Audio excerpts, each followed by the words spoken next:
All right, Jabosai, good morning. Good morning. Let us begin by thanking all of our sponsors for this morning share. To thank our annual Talmud Torah sponsor, the Tosa Mishpacha of Eretz Yisrael, for dedicating all of the shiurim and drushos this year as a zechus for Besoros Tavos Am Yisrael Halavai. We should be zochem Eretz Hashem to see that aspirational desire to Eretz Hashem materialize for our people for this year, for many years to come. Our Daf Yomi sponsors for today: Batsheva Pava of Eretz Yisrael, wishing her husband Daniel Pava of Yishuv Chashmonaim a Mazel Tov on his 70th birthday, with lots of love, good health, good news, and Daf Yomi. What a beautiful, beautiful. Again, we wish it's a great zechus Baruch Hashem to learn with Rav Daniel, and how we should be zochem Eretz Hashem to continue to swim through the Yam Shel Talmud Ameh ve'esem shanim tovos. Of course, as always, we dedicate our learning in the zechus of our precious hostages. May HaKadosh Baruch Hu Eretz Hashem bring them home b'shalom and b'karov, and the zechus of our holy soldiers, may they be successful b'chol ma'asei yedeihem. But with that, let us be. We have a lot to do today. Today's daf is Mem Tes 49. We are picking up on Mem Chesem Abeis 48b Tan Rabbanon, about 10 lines up from before it becomes wide. Tan Rabbanon Haruge Malchus Nichsei Lamelech, those who are executed by the king. What happens to their property? So the Gemara posits their property goes to the king. Haruge Bezdin, but those who are executed by Bezdin, their property goes to their children. So an interesting distinction here. Rabbi Huda disagrees. Rabbi Huda says, Af haruge malchus nichsein liyarshin. Rabbi Huda says, no. Even those executed by the monarchy, their property goes to their children. So fundamental machlok is about what happens with the property of those who are executed. Again, Tanakama, if you're executed by the king takes your property. If you're executed by Bezin, it goes to your yarshim. Rabbi Huda, even if you're executed by the king, your property goes to your inheritors, to your yarshim. Amar Rabbi Huda. So it says Rabbi Huda. Chum says Rabbi Huda. V'alo kvar ne'emar hinei bekerem navos asher yarad sham l'rishto.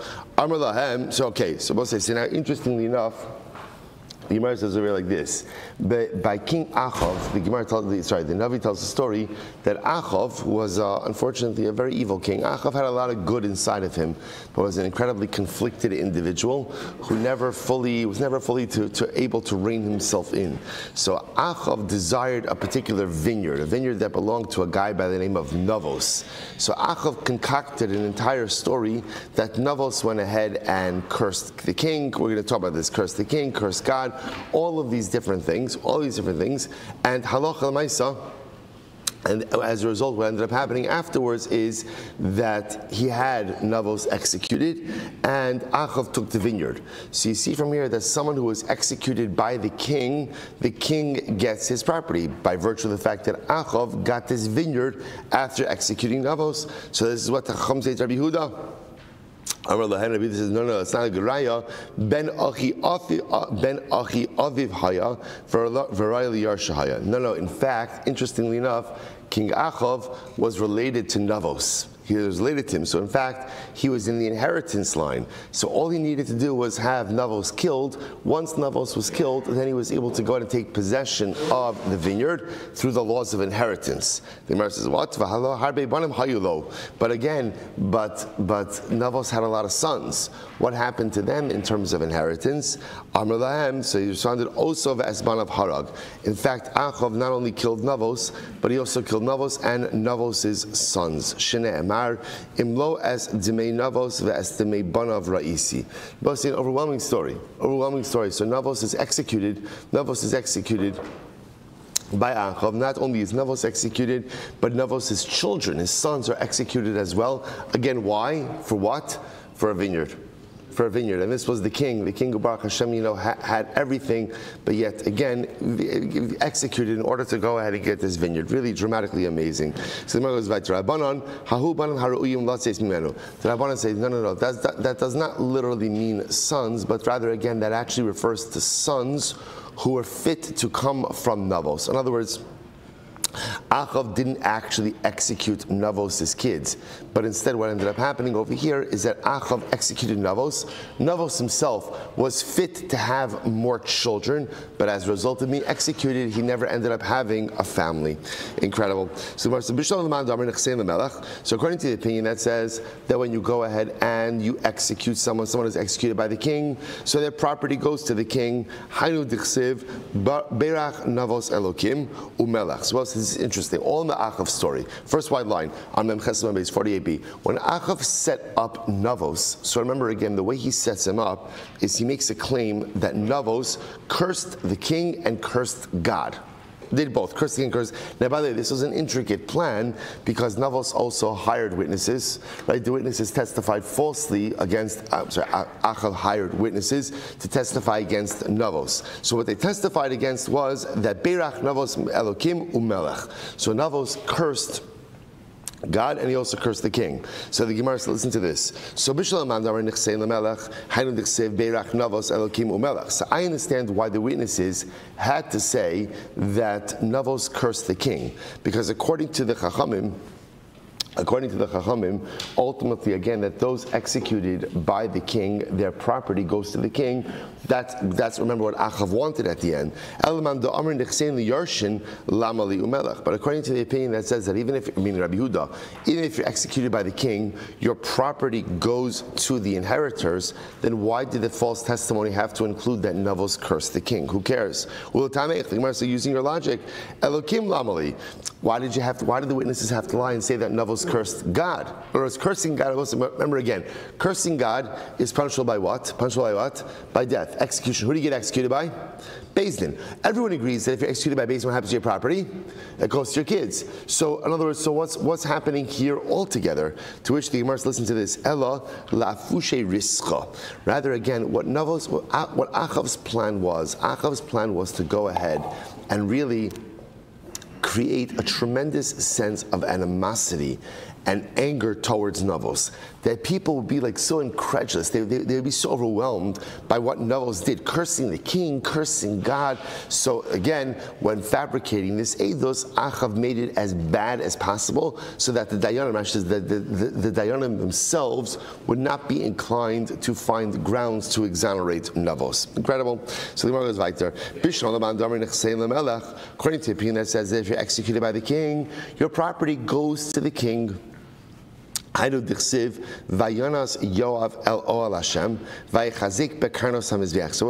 a little bit of time on this story.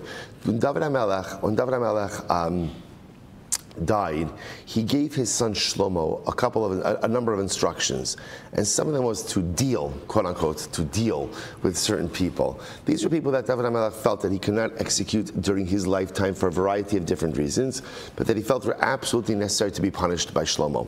One of those people was Yoav. Now Yoav was actually a famed general of David HaMelech, but who just went off the rails doing his own thing on a number of different occasions, which we're going to discuss. So what happens? So David dies. So Yoav hears that he's about to be executed. What does he do? He runs to the Mishkan, to the oil where the Mizbeach and there wasn't the Mishkan per se, but where the Aron and where the Mizbeach was. And what does he do? He grabbed onto the corners of the Mizbeach, like lahavdil, like claiming like sanctuary. You know, he's holding onto the corners of the Mizbeach. And what happens? Uksiv vayomer lo eitze kipo amos. And Yoav says, I'm not leaving, rather again, I'll die here. Now listen, what does this mean? Rashi understands over here that according to this approach, Yoav wasn't trying to escape death. What was happening here rather is Yoav preferred to be judged by the Sanhedrin than by Shlomo. Why? Now, according to the Chum, this makes a lot of sense. Because, okay, Yoav knows he's going to die. He knows he's going to be killed. But at least if he's killed by the Sanhedrin, then what? His property goes to his kids. If he's executed by the monarchy, his property becomes the monarch's. So therefore, he holds on to the corners of the Mizbeach. He says, fine, you need to execute me. I'll be judged by the Sanhedrin, but not by Shlomo. So again, the Chum say, according to us, that makes a lot of sense. But according to Rabbi Huda, who says that even if you're executed by the king, your property goes to your kids. My nafkale mine. So in other words, why is Yoav holding on to the corners of the mizbeach? Either way, in other words, if he knows he's going to die, but either way he knows his property is going to his kids. To which the Gemara is supposed to say, profoundly answer, l'chaye shah. L'chaye shah was that Yoav was trying to buy himself a couple of more moments of life, right? By saying that I'm not going to be executed by the king, but I want the trial of the Sanhedrin. Chayisha. He's buying himself a few extra moments of life. Really, really profound. Really profound. The Gemara goes weiter. Vayeshe Benayahu Samelach Davar Lemar Kol Dibar Yoav V'Chaneni. Supposed to listen to this. So Benayahu Ben Yehoyada says to Shlomo HaMelech, okay, here's what's going on. Yoav is going ahead and holding on to the corners of the Mizbeach, and he is refusing to be judged by the king. Rather, again, he insists on being judged by the Sanhedrin. So Benayahu sends message back to Shlomo and he says, Kodi ber Yoav v'cho aneni. So what's going on over here? Amrlei. So listen to this. So here's the conversation that happened between Yoav and Benayahu, which was subsequently conveyed to Shlomo. Amrlei. Zil emalei tarti lo tavid b'hai gavra. So listen to this. So Yoav says to Shlomo, through Benayahu, Shlomo can't do two things to me. In other words, it's not fair that I should have two punishments. What are the two punishments? Now again, so just to point out, as much as David did not go ahead and kill Yoav, he cursed Yoav. He cursed Yoav. And the curse that he gave to Yoav is that essentially Yoav's descendants would be crippled, would be poor, would die early. He gave him a pretty significant curse. So Yoav said to Shlomo, it's not fair. I can't have two punishments. He says, listen to this. So again, he says, Shlomo, here's the deal. If you're going to kill me, fine. But then you have to accept upon yourself, upon you and your descendants, the curse of your father. It's not fair that I should be executed and have the curse. So if I'm going to be executed, the curse is going to devolve upon you and your descendants. Or if not, spare my life, and I'll suffer the curse. I and my descendants will suffer the curse that David HaMelech gave to us. So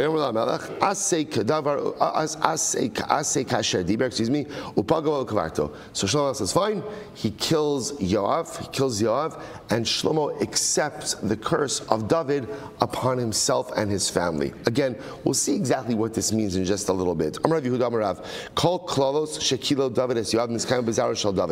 And tragically enough, the curse that David leveled upon Yoav actually boomeranged back onto David HaMelech's family, Shlomo and his descendants, David and his descendants. For example, Karis mi beis Yoav zav u'mesora u'machzik b'pelach v'nofel b'cherev v'chasar lechem. So remember, this was the curse that David gave to Yoav. So the curse that he gave to Yoav, your descendants will be, all amongst them will be zav, mitzora, tsaras, machzik b'pelach means supported by a cane, right? Crippled, supported by a cane. Nofel b'cherev, stricken down by the sword. Chasar lechem, without bread. Poor. And the Gemara now points out all of these curses came true in David HaMelech's descendants. Zav me Rechavam, who was the son of Shlomo, became a Zav. D'chsev v'Hamelech Rechavam his amitz lalos b'merkava lanos Yerushalayim u'ksev v'chala merkav asher yirkav alav Zav yitma. So the Gemara just points out over here the symmetrical lashonos between what happened to these individuals and the particular maladies. Mitzora Uzziah became Mitzora. D'chsev u'bechazkas kaval al lahashchis vayima ba'Hashem elakav vayavo al el heichal Hashem lahagtu am mizbeach hakitor suksiv v'atzaras zarcha b'metzcho. Okay, machzik b'pelach, who had to be supported by a cane? That's Asa. Again, these are all kings descended from David HaMelech, from Shlomo. So me'asa, machzor b'pelach me'asa d'chsev, rak le'ez ziknos ochala es raglov. Avar Rabbi Yehuda Marav, sha'achso pudgara. He was seized by this ailment called pudgara, which required him to use a cane. The Gemara says, by the way, what's pudgara? Amrli marzucha breid Rav Nachman, hechi dami. What's pudgara? Kimachat bebasar hachai. Pudgara is as painful as a needle in the flesh of a living person. That's what pudgara feels like, constant needles in your flesh. So the Gemara says, by the way, right, so Rav Nachman is answering this. The Gemara says, by the way, Mina Yada, how did Rav Nachman know this? How did Nachman know what Pudgara was? To which the Gemara says, Ibais Ema, Mechish Havichayish Bey. So we'll say, so it could very well be Rav Nachman himself suffered from Pudgara. Maybe he had this particular ailment. Or he learned it from his Rabbi. Or this last answer, Sod Hashem li'reyav ubris lahodiam, which Rabbi say literally means the secrets of Hashem are given to those who revere Him, and His covenant made known to them. So Rabbi say this is very interesting. Again, much more to say on this topic, but we often speak about the concept of Das Torah, that great Torah personalities, great Torah leaders have a concept of Das Torah. What's Das Torah? Das Torah doesn't know that Talmidei Chachamim know everything about everything. But what it means is that sometimes when a person is heavily steeped in a life of Torah and spiritual development, connection to HaKadosh Baruch Hu, constant growth, they understand the world in a certain way and see things with a sense of clarity that sometimes the rest of us don't. The concept is often misunderstood to mean like that you should ask Rav, Rabbi about everything and have the answers to everything. No, you should usually ask doctors medical questions, right? Ask doctors medical questions, ask accountants, financial questions, ask lawyers legal questions, right? That's good things. But the concept of Das Torah that just means like this sometimes. When a person is connected, when you're hooked into that, we know this on all as well. Say, when let's just amongst friends, we know, right? If I am in touch with my learning, I'm in touch with my learning, right? I'm good. I'm at shir. I'm learning. I'm steiging. I'm attentive. I'm tuned in, right? When the shir is over, or again, it doesn't be a shir, chavrusa, and I'm plugged in. Not checking the box. I'm really plugged in. You close the Gemara, or whatever sefer you're learning, and you feel different. You feel different. You have a certain clarity about life, whether it's clarity in your marriage, clarity with your kids, clarity in your career. You have a certain clarity. That's a shtick, that's the shminis shebeshminis of Das Torah. When you're plugged into Torah, you understand the world and life in a different way. Conversely, we know when I'm not, when I'm missing shir and I'm missing my chavrusas and I just feel different. Everything feels different. That's because I'm not plugged in to the source. So therefore, Sod Hashem li'reyav, just again, so that feeling that all of us feel, right, when we're into our learning and we're on and we're there and we're plugged in, so amplify that, by 100, that's what great Torah scholars have. So that little bit of clarity that we have after our own episodic moments of spiritual connectivity is exactly what great Talmidei Chachamim feel amplified often every day of their life because they're constantly and perpetually plugged in. That's the concept, ultimately, of Das Torah. Gemara says, maybe Rav Nachman just knew. How did he know? Because he knew. Because he saw this on the right. Incredible. So the Gemara goes right there. No fell becharev, who died by storm. Yoshio. Tichsev vayora hamorim l'melech Yoshio. So we'll say, so this is by the way, this is when Yoshio was killed by Paro Necho, who was the king of Ashur. Right. This is where again Ashur wanted to. Paro Necho wanted to lead his army through Eretz Yisrael, not start war. He just wanted to bypass Eretz Yisrael, and Yoshio was so convinced of the people's righteousness that he refused to allow a foreign army to march through. Well, he made a mistake, and ultimately, again, he loses his life, because obviously by refusing entry to Paranacho, that was a declaration of war, and he was killed. And the Gemara says he was killed by archers of Ashur. He was pierced by so many arrows that literally, again, his body became like a sieve. I'll just point out, if this sounds a little bit familiar, this is on Tisha B'Av morning. This is one of the most authentic kinos that we know, that trace themselves back to Churban Bayis, Vayikonen Yirmiyahu al Yoshiyahu. It's one of the oldest kinos that we have, tracing back to the Churban. Okay, so goes right to who was lacking bread? Mi-chanya, dichsev va'aruchaso arucha tamid nasnolo. Okay, suppose we learned about Yechanya. We learned about Yechanya a couple of days ago, right? Yechanya exiled Bayis Rishon. Amar Rav Yehuda, Amar Rav Hanu Dami Inshi. So we'll say, so again, so just by the way, so just to kind of reconnect us, right? So Yoav, so Yoav says to Shlomo, you can't do both, all right? In other words, that you can't go ahead and execute me, and also go ahead and have me receive the curses. So if you're going to execute me, then you're taking the curses upon yourself. Shlomo orders him to be executed, and apparently he's makabel the curses upon himself. So we'll say this Gemara says something amazing. So we'll say, by the way, well, let's leave this. This is what people say, or this leads people to say the following saying, top of Memtes, Tehei lota velo tehei lata. Better to be the one who is cursed than to be the one who curses. Why? What does it mean? When a person delivers a curse, unfortunately, sometimes it's only a matter of time until that very curse boomerangs back on you. So David HaMelech delivered a curse to Yoav, and again, a justifiable curse. But at the end of the day, he cursed another Yid, and what ended up happening? The curse boomeranged back upon him and his family. A profound Gemara. Take a look at Rashi for just a moment. Rashi says, Tehei lota velo Tehei luta velo lata. Noach lecha lios mina mekulalim. So isn't this incredible? Better to be amongst those who are cursed, velo min hamekalalim, and not among those who curse. Lefisha sov kilas chasam, sorry, sov kilas chinam lashuv ala mekalo, because the curse has a way of boomeranging back. We'll say, first of all, just so you understand over here, this whole chap of, because the curse was uttered by David HaMelech, we see this concept so many times throughout Shas, that the words of a tzaddik create a reality, almost like an irreversible reality that cannot be undone. So once that curse was uttered and came into the world, that was a fact. It was going to happen. Now the only shaila was, upon whom was it going to devolve? So an incredible idea. Better to be the ones who are cursed than to be the ones who curse. Incredible. Asul Yoav, so what's the dynamic? So what happened? So again, let's go back there. So they brought Yoav. They brought Yoav ultimately again to be judged. And they said to Yoav, Amarle, my time katlase la Avner. Why did you kill Avner? Now, we're going to see that Yoav was really brought to trial for a number of different things. One of the things that he was not accused of, he did it, is he killed Avner ben Ner. Okay, so we'll say a lot of these stories are just so complex because they occur during a complex time in Klal Yisrael's history, the transition of the monarchy between Shaul and David. So Avner ben Ner was one of the generals, the primary generals of Shaul. When Shaul died, he supported Shaul's son Ishbosheth to the monarchy.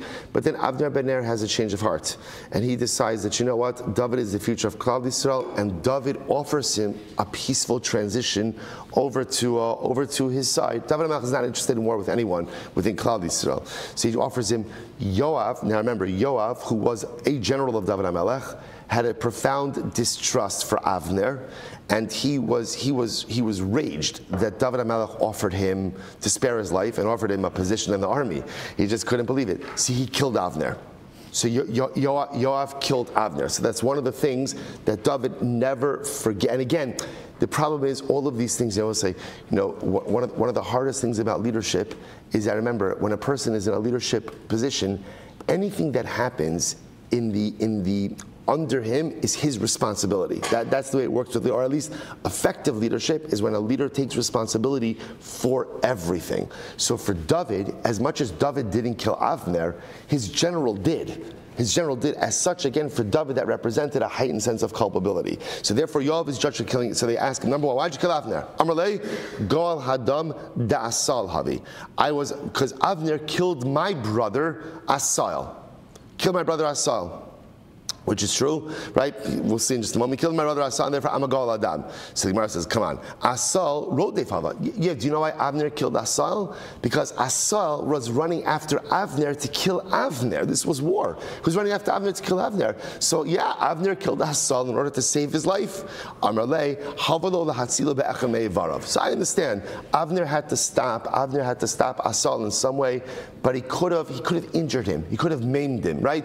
I don't know, whatever, hurt him in the leg, or give him some type of injury that prevents him from pursuing you, but you didn't have to kill him. So Amarle lo yachal.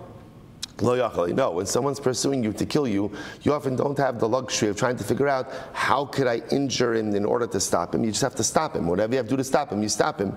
So to which Yoav said that doesn't make any sense. Amarle hashta bedofin chamishes kivan le dichsiv vayakeu Avner ba'acharei achonis el achomesh. So also listen to this. So Yoav said, I don't buy it, because if you look at the way that Avner killed Asael, he killed him in a very specific way. He killed him with a strike of the spear underneath the fifth rib, right? It's a very precision strike. Now, why would you strike someone under the fifth rib? B'makom shemara v'kavei tuluyin ba. Apparently, it's the area where the gallbladder and the liver intersect or are next to each other, so you can get them both. It's a death blow. It's a death blow. So Avner says, come on. A skilled soldier who could deliver such a precision strike to someone who's pursuing them underneath the fifth rib, and you're telling me that he couldn't just injure him to stop him from pursuing him, he had to kill him like that? I don't buy it. Therefore, Yoav says, I was justified in killing Avner, because at the end of the day, Avner killed my brother. I'm the Goel Adam. I had a right to do that. Amalei, Nizel Avner. Fine. So Bezin said, fine, let's leave aside Avner. Let's move on to the next thing. My timer kat lase la Amasa. Why did you kill Amasa? Like you said, you have killed like a lot of people. Right? Why? So fine. Even if you have a good argument for Avner, why did you kill Amasa? So Amasa. First white line. Amasa. It's very simple. Very simple. Amasa defied the king. Amasa defied David. Now both say the halacha by Mori b'malchus. Halacha by Mori b'malchus is execution. By the way, there's no judge and jury. If you defy the king, you're done. So, I often thought, two things I think are going to be an interesting adjustment in Meretz Hashem and Mashiach comes. So number one, there's one Beis HaMikdash. There's one Beis HaMikdash, right? This is very important, right? There's not like the young Israel of the Beis HaMikdash, right? The Agud of the Beis HaMikdash, the Hasidic Beis HaMikdash, the Litvish Beis HaMikdash, Hashkama Beis HaMikdash, Leit Binyan Beis HaMikdash, Karabach Beis HaMikdash. There's one Beis HaMikdash, and it's going to be fascinating and beautiful and incredible to see how Klal Yisrael gets its act together and is able to exist under one roof. The other thing is going to be our adjustment to a king. It's going to be a big adjustment, because I'll say, you understand, we are very used to different leadership models, where often leaders really make suggestions, right?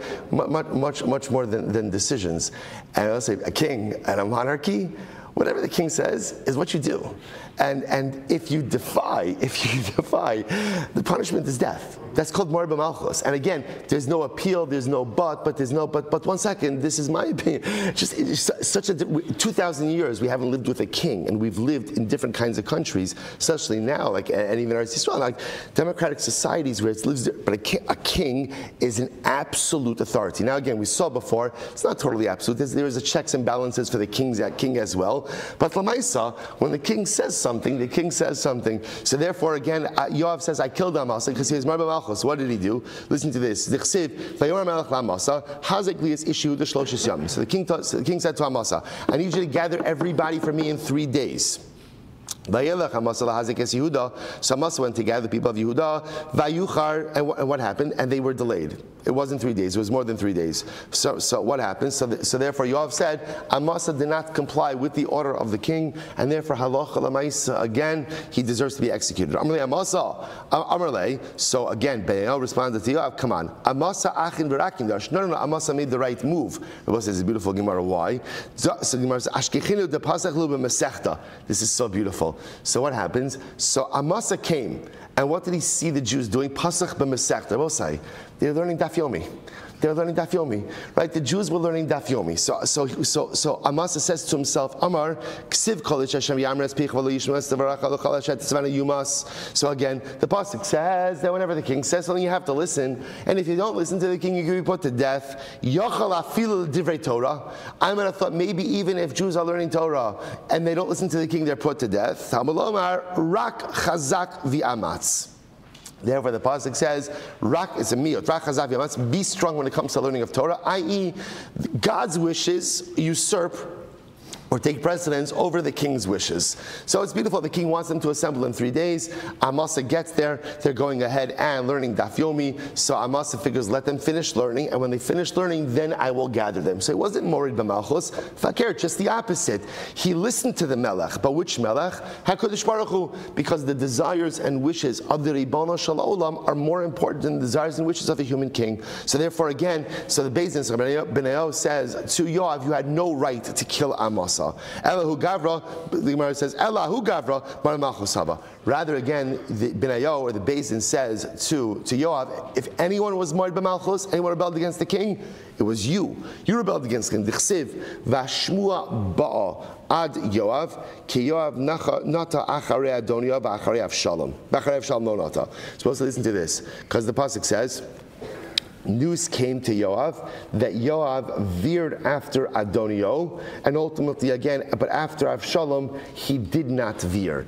Now this is incredibly important. I will say, now remember again, David HaMelech faced multiple rebellions in his lifetime. One was by Adonio ben Chagis, actually out of chronological order, right? And Adonio ben Chagis was the son of David, who proclaimed himself as king when David was dying in his deathbed, right?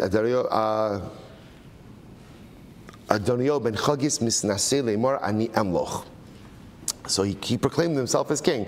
He figured David's dying. David did not appoint an explicit heir. So therefore, again, he declared, now Avshalom was a much more brutal and violent rebellion. So the Gemara says that Yoav, not the Acharei Adoniya, again, he followed after Adonio ben Chagis, but after Avshalom, he did not follow. My lo nata. What does it mean he didn't follow? Or he didn't, nata doesn't even mean follow. Nata means like to veer. To veer. He says, Amar Yehuda Shebikesh Lintos V'lo Nata. He wanted to follow Avshalom. In his heart, he wanted to follow Avshalom, but he didn't. To my time alone, Nata. Amar Belazar Adayin Lichluki Shal David Kayemes. Because David HaMelech was still had his youthful vigor. When Avshalom rebelled, David was still strong. He was young and vital. And as such, again, Yoav was smart enough to know David's going to win this. David's going to win this. So Yoav was also smart enough to know to pick the winning side. But he wanted to follow Avshalom. It's Tagnine Shal David Kayamin. David, literally again, David's astrologers were still alive. Now, who does David? Does mean literally the astrologers. We saw this Gemara before. David HaMelech had 400 sons who were born to Yefas Toar wives, war brides. So the Gemara says, Kulan b'nei Yefas Toar hayu umegadle beloris. They grew their beloris. Let's remember again, we talk about the beloris. The beloris is like the ponytail, right? The long piece of hair that the Ovdei Avodah Zara would go ahead and grow. And they would be the leaders of David HaMelech's army. They were the muscle of David HaMelech. I guess I will say, interestingly enough, when David HaMelech's army went out to war, when other nations saw soldiers that appeared to be Gentile soldiers fighting for David, it was very scary. Because suddenly, again, it felt like it wasn't just the Jews who were aligned with David, but rather, again, it was even Gentile nations who were aligned with David. Okay, so therefore, again, Yoav was smart enough to know David's got all this muscle. He's got all this muscle. Probably not a good idea. But again, in Yoav's heart, first of all, he followed Adonio ben Chagis, so he was part of one rebellion, and he would have been part of Avshalom's rebellion had he thought that Avshalom had a better chance. Upligid Rabbi Abba bar Kana. So we'll say, so remember, the common denominator in this entire sugya so far is that Yoav was antagonistic to David, right? He was antagonistic to David. That again, here, this last piece, actively antagonistic in that he joined one rebellion, Adonio, and was ready to join a second rebellion of Avshalom. Now the Gemara says, I just want to point out, there's another total version to this story. So the Gemara says, Rabbi Abba bar Kana, Rabbi bar Kana, Ilmale David lo asa Yoav milchama. There's another version of this Gemara, or another version of the relationship between Yoav and David. In this version, were it not for David, Yoav would have never been able to successfully wage war. Yoav lo asik David b'Torah. And were it not for Yoav, David would not have been able to learn Torah. What does this mean? Vayhi David osem mishpat utztaka lechalamo. V'Yoav ben Sri al Tzava. David HaMelech performed mishpat and tzedakah, literally again adjudicated cases, did chesed for all of Klal Yisrael. And Yoav ben Sruya was in charge of the army. Matam asa David mishpat utztaka lechalamo. Why was David able to do mishpat and tzedakah? We'll say, by the way, just as an aside, you see from here something amazing. What's the role of the king? The role of the king is to make sure that there's seder, to make sure that there's justice, and to make sure that there's chesed. That's the job of the king. And the Gemara says, why was the king able to do his job? Why? The Gemara says, Mishum de Yoav al Tzava, because Yoav was waging the battles. Umatam Yoav al Tzava, and why was Yoav able to be successful in the army? Mishum de David ose mishpat utstaka l'chol amo, because David was going out and doing mishpat and staka for the entire nation. I both say this is a profound. So first of all, just a different version of the Yoav David story. Again, a version of a profound synergistic partnership between king and general. King and general. The king is able to do tzedakah and mishpat. Why? Because the general is leading the army. And the general is able to be successful in the army. Why? Because the king is leading tzedakah and mishpat. Which I both say, by the way, is also a profound model for just, we'll call it organizational success. One person can't do everything. So at the end of the day, the only way there's success, you can plug this into anything, is if there's synergistic partnerships between different people. So David is able to be David because Yoav is Yoav. And Yoav is able to be Yoav because David is David. But if David would have to be David and Yoav would have to be Yoav and David, the whole thing falls apart. The whole thing, profound idea. And you say to yourself, David, you're super talented. And by the way, David HaMelech was a warrior also. Let's understand that. I always say, whenever you see paintings of David HaMelech, right, he's always sitting with what? What is he always sitting with? He's always sitting with a harp, right? And you wonder to yourself, like, I don't know if David HaMelech ever played the harp, that's number one, right? But how much time do you think what do you think, like he's just sitting there strumming the harp? What's the pshat? David HaMelech was a warrior. He was a warrior. His entire life, he was a warrior. So he could have managed the army, but he also understood that if David was managing the army, he's not doing tzedakah and mishpat. And that means he's not doing his job. There have to be different roles. There has to be that synergistic partnership within Klal Yisrael in order to get things done. Because if David has to do everything, then David really ends up doing nothing as well as it could be done. Incredible. The Gemara goes right. Now the Gemara is going back to the story of where Yoav actually killed Avner. So what happened? So David made peace with Avner. After David makes peace with Avner, so Yoav sends a message and he tells Avner, by the way, if you don't mind, come back. I want to talk to you for a little bit. Vayashiva also mi bar hasira. They brought Avner back from Bar Hasira. The Gemara says, by the way, my Bar Hasira, Rabbi Abba Bar Kahana, Bar Visira, Gamrulo La Avner Shi Hareg. It was the bar and the sira that caused Avner to be killed. They both say, just very quickly, Rashi points out over here, but I'm just going to tell you it outside. Bar and sira refers to two important events. David HaMelech, remember again, after Shmuel coordinated him as, a lot of Navi today, after Shmuel coordinated him as king, David did not want to be king. He did not want to be king. So what happens? Shaul now kind of loses it on David, feels that David is enemy number one of the state and pursues him. David will not fight his father-in-law. He will not, so he runs. So the two things that happened. One night, so Shaul's army is camped. David HaMelech snuck into the camp, and he took like the king's shield and the king's canteen. He goes up to the top of the mountain, essentially he cries out, he says, Shaul, look, I'm not your enemy. I'm not your enemy. I could have killed you while you slept, but I didn't. Avner says to Shaul, it's not true. Maybe one of our soldiers is on David's side, snuck out these items to David, but David never really infiltrated the camp. That's story number one. Story number two is also Shaul's marching with his army, pursuing David, goes into a cave to relieve himself. David HaMelech happened to be hiding in that very same cave. Right, a shtickle awkward. But right, what happens? Right, so what happens? So literally, Shaul's back is to David. David could have killed Shaul right then and there, but instead what he does is he cuts off a corner of his garment. So when Shaul comes out of the cave, David comes out afterwards and says, oh, look, see, I was right behind you. I could have killed you. I'm not your enemy. Both of those times, Avner convinced Shaul not to reconcile with David. He convinced him not to reconcile with David. The Gemara says, do you know why Avner ben Ner was killed at the end of the day by Yoav? Because he had two opportunities to make shalom between Shaul and David, and he failed to do so. That is why Avner lost his life. So that's Bar and Sir. Rashi points out a reference to those two events, which I will say such a tremendous, tremendous Musar Haskell. Conflict happens. Conflict always happens. But when you have an opportunity to de-escalate that conflict and you don't take it, there's culpability for perpetuating that conflict. Avner had the great opportunity of de-escalation, but he actively chose not to take it. When you don't de-escalate, then you are guilty for causing machlokes. And there is no greater infraction within Klal Yisrael than sowing the seeds of discontent and causing machlokes. And therefore the Gemara says, that's why Avner ben Ner lost his life. Incredible. So the Gemara says as follows. So So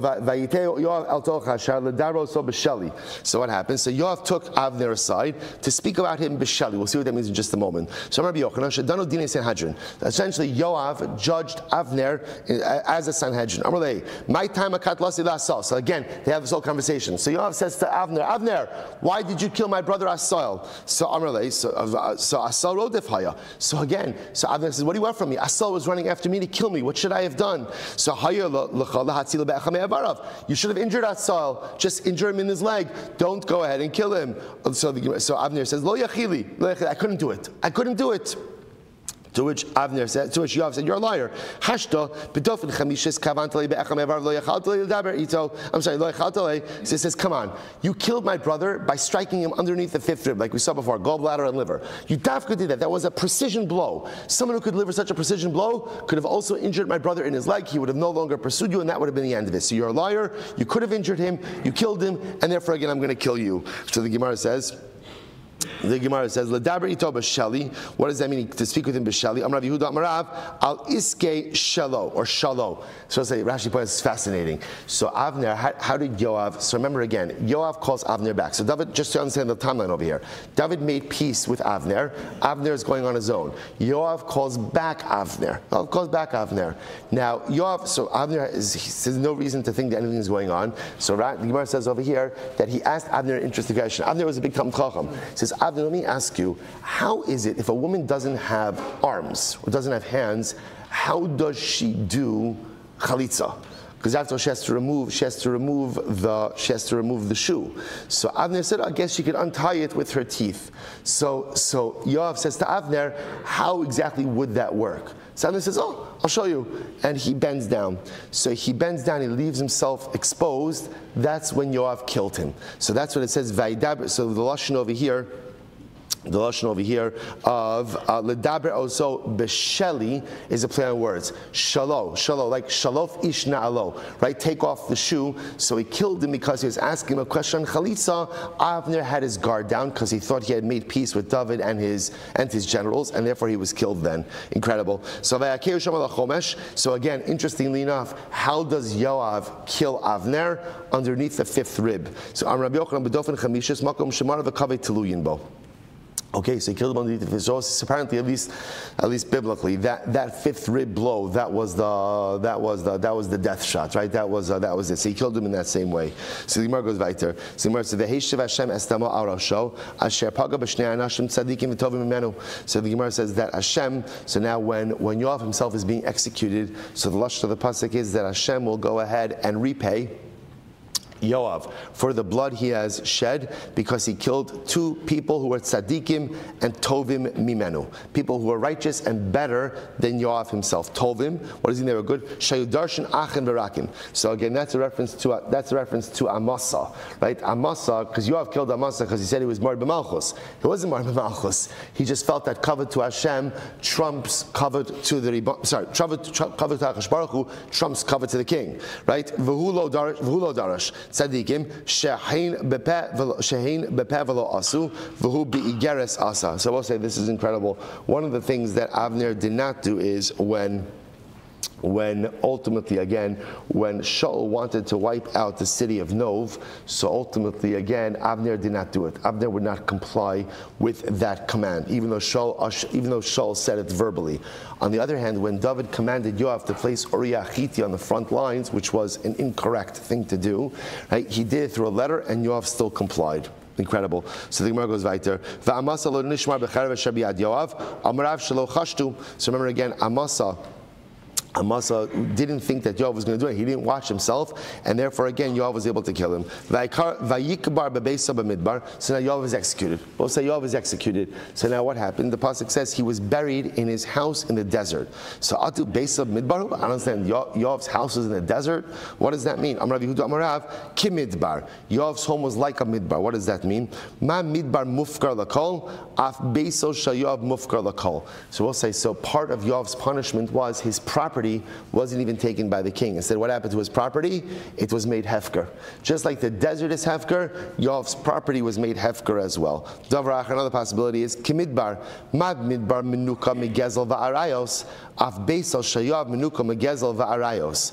Other possibility is that Yoav's house was like a midbar. What does this mean? Just like in the midbar, there's no gezel, there's no theft. Why is there no theft? There's nothing to steal, and there's no arayos, there's no immorality. Why not? Because again, there's not really people there. So just like the desert is clean from theft and immorality, so too Yoav's house was clean from theft and immorality. What does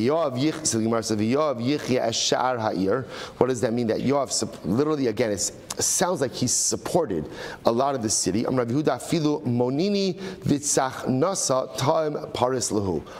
Yoav ate, even the greatest delicacies. Rashi says over here, these were different types of fish, which were delicacies. Yoav would share everything he had with the poor. Even the greatest of delicacies, he would always share whatever he had with the poor of the city. So we'll say it's quite an amazing way to end the narrative, right? Because the entire Gemara is talking about the duplicity of Yoav, right? Killing people who were unsuspecting, going over to rebellions. Yet how does the sugya end? That Yoav was a tzaddik. Yoav was a tzaddik. His home, there was not a trace of immorality or theft in his home. That Yoav was incredibly generous. Anything that he had, he shared with everything. So we'll say, so what's going on over here? Like, how do you reconcile this? So I'll say, how do you reconcile that? We live with this every single day. Even great people do terrible things. And even great tzaddikim make significant mistakes. It's not a stira. Each of us have parts of us that are incredibly beautiful, holy, and incredible. And then we have other parts of us that are incredibly compromised, broken, and impure. That's the way that it is. And that's the inconsistency we live. But the incredible part is, my impurities don't obscure my pieties. I don't know if that's the word pietishness, right? But on the other hand, my tzidkus, my righteousness, also doesn't go ahead and eclipse my negativity. We live in this constant state of almost inherent contradiction. That is the nature of the human condition. Even a Yoav, who was clearly so duplicitous in his behavior, yet had so many elements of himself that were so profoundly righteous. The beautiful part of this is this is what gives us the ability to do tshuva. This is why no matter how badly I mess up in life, I could always turn myself around. Why? Because for everyone, there's always that bucket of good that is still there. There's always that beauty that is still there. So no matter how bad the bad parts are, because the good is there, I can simply rebuild from that. Hadjur Allah, Nigmar Rabosai, Mazel Tov. Mazel Tov, Mazel Tov. Mem Tesam Beis. Arba Misos, Nismul Beis Din. Therefore, different types of execution given over to Beis Din. Skila, Sreifa, Hereg, Vechenek, Skila stoning, Sreifa, burning. We're going to go through all of these. Skila we did already. Sreifa, burning. Hereg means, again, decapitation. Pashas means decapitation with a sword. And chenek, strangulation. So I'll say that's the order. Rabbi Shimon or Rabbi Nabosai, we're going to see that what the Mishnah is saying is like this. The order of the Mishnah, Rashi points out over here, is dafka nakit sidra. This is an order of severity. Right? Skila, chamura, so again, most chamur skila, so on and so forth, right? From most severe to least severe. Rabbi Shimon disagrees. He says, Sreifa, skila, hereg, chenek vehereg, Rabbi Shimon disagrees. Rabbi Shimon says the order is like this, Sreifa, skila, chenek vehereg. Right? We'll have to see exactly what the machlokes is over here. Zu mitzvahs hanaskala. I will say that which we learned before, we learned all about skila, right? Because we went through the entire process of skila. Says the Gemara, Amar Rava, Amar Rav Schora, Amar Rav Huna. Kol makom sheshanu chacham derech minyan, ein muktim umu'uchar, schutz mishiva samar. So we'll say, so in general, whenever Chazal make a list, right? Whenever they make a list, so the halacha is, the order is not really order specific. It's just a list, except in certain cases, except for example, the Shiva Samamonim. Now both say, now this nan, what's this case? This nan, Shiva Samamonim ma'avir ala kesem. So both say, so let's say again, a woman has a stain on her garment. And what are we not sure about? We're not sure, is it blood or is it something else? So the way to do this, the way to understand this is, essentially you wash the garment with 7 different things.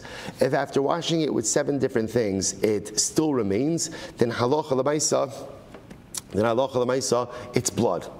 It's blood. So what are the 7 things? So the Gemara says, rok tafel, saliva, may grisen, saliva after from eating oats, may raglayim, urine, neser, boris, komila. These are different types of cleaning agents.